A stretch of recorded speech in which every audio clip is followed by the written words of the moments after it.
اهلا وسهلا بيكم وفيديو جديد. انا عارف ان بقالي فتره غايب عنكم، والله غصب عني، وانتوا وحشتوني جدا جدا، ولكن الفتره دي كان فيها شويه ترتيبات كتير جدا خدت الوقت كله، ولكن هحاول اكون موجود اكتر معاكم الفتره اللي جايه، وهنركن شويه الموسم الرمضاني على جنب وهندخل على طول في افلام عيد الفطر 2023. وقولوا لنا متحمسين لفيلم ايه فيهم وناويين تدخلوا فيلم ايه. انترو في السريع ونرجع لكم على طول، ولكن قبل الانترو لو اول مره بتشوفني ما تنساش تشترك في القناه وتفعل زرار الجرس علشان بنعمل شوية مراجعات وتحليلات عظمة.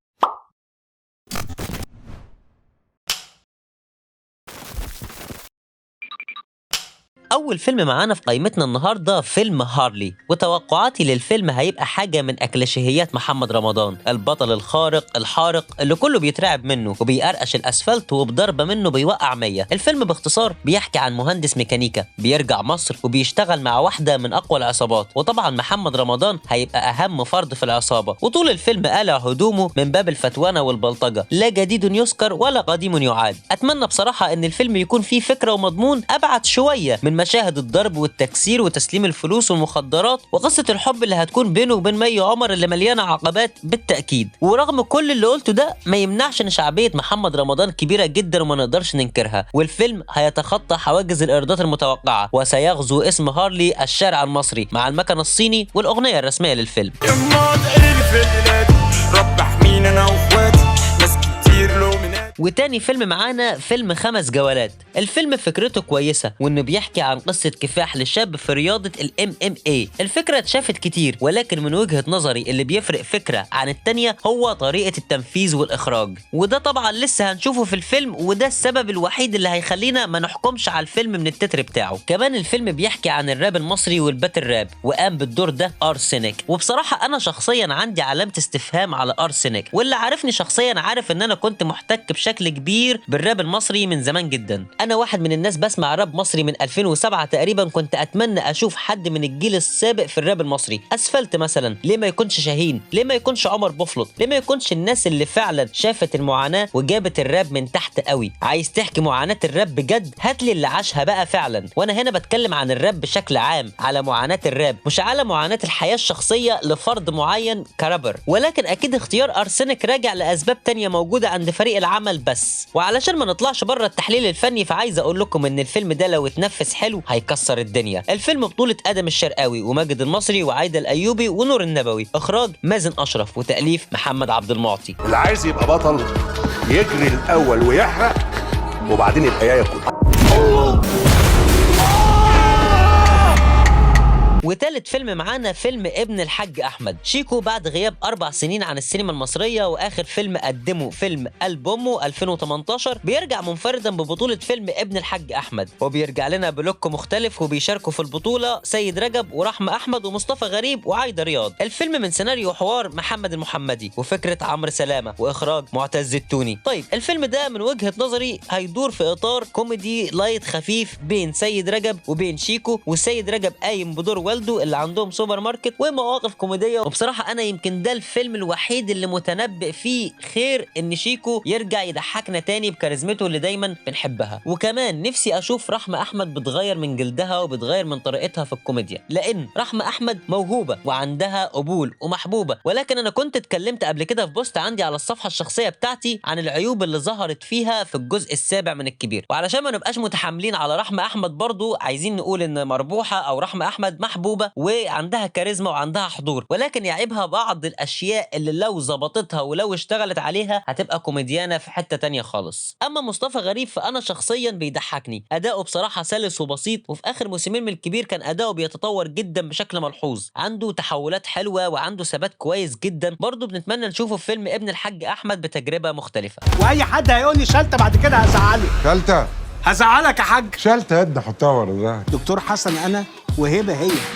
دكتور حسن وهبة. ورابع فيلم معانا فيلم بعد الشر، بطولة علي ربيع وأسقس وعمرو عبد الجليل وبيومي فؤاد ورنا رئيس، ومن إنتاج السبكي فيلم، ومن تأليف أمين جمال. الفيلم من إخراج أحمد عبد الوهاب، وأمين جمال مشارك السنة دي بمسلسلين تقال جدا، الأصلي والمداح 3. وبصراحة أنا شخصيا بميل لأمين جمال في كتاباته في الدراما أكتر من الكوميدي، لأن كان ليه تجربة برضه مع علي ربيع السنة اللي فاتت وفشلت. ولكن مش عايز أبقى قاسي في النقد بتاعي للفيلم ده قبل ما يتعرض، ولكن الأجواء الآراء العامة كلها بتقول إنه سقوط جديد لعلي ربيع وأصدقائه. وفيلم السنة اللي فاتت برضو كان لأمين جمال مع علي ربيع فيلم زومبي وما حققش النجاح المتوقع. أنا بصراحة ما اتفرجتش على الفيلم ده، ولكن الجواب بيبان من عنوانه. احنا طبعا ما نتمناش سقوط أي ممثل وسقوط أي فيلم، ولكن كل المعطيات بتقول كده. كل المعطيات بتقول إن منسوب الكوميديا في الفترة الأخيرة في النازل، وبقى الاعتماد على الأكلاشيهات وتجميع إفيهات ومواقف السوشيال ميديا والترندات ليس إلا. وتيجي تبص في سنة طويلة عريضة ممكن تلاقي عمل أو اتنين هم اللي يستاهلوا المشاهدة، أما الباقي كله أفورة وحشو. ووجهة نظري في علي ربيع إن علي ربيع مش قادر ينزل من على خشبة المسرح. ساعات بحس إن هو في أي فيلم بيرمي الإفيه وبيستنى الجمهور يضحك. مفيش جمهور هيضحك. علي ربيع لازم يفرق بين السينما والمسرح. نتمنى يحصل العكس ونشوف في موسم عيد الفطر كوميديا بسيطة ونظيفة. أنا اسمي سليمان أبو لبن، بيدلعوني يقولوا لي سولي أبو لبن.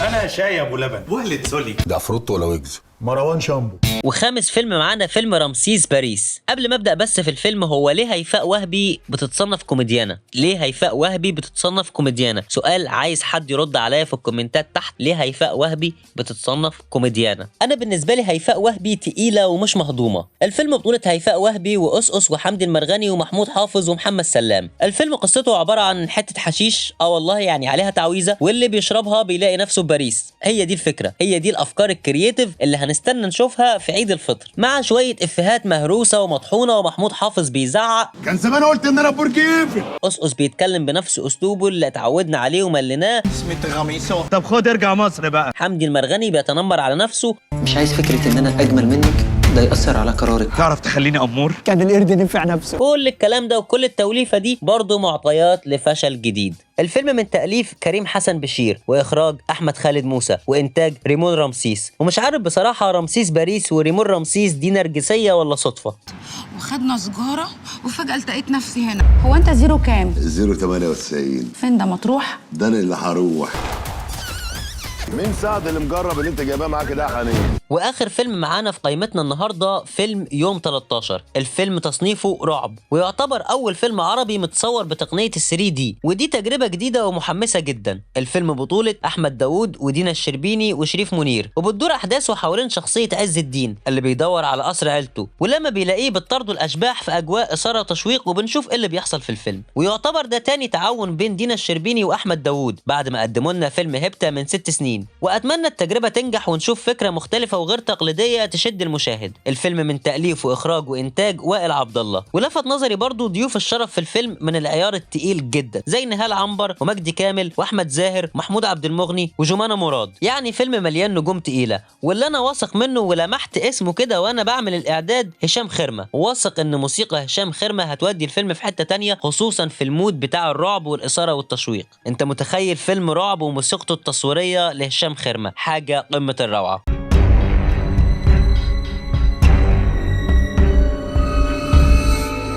ولغايه هنا اكون وصلت لنهايه الفيديو. لو عجبك الفيديو ما تنساش تعمل لايك وتشترك في القناه وتفعل زرار الجرس علشان يوصلك كل مراجعاتنا اللي جايه. اشوفكم بخير.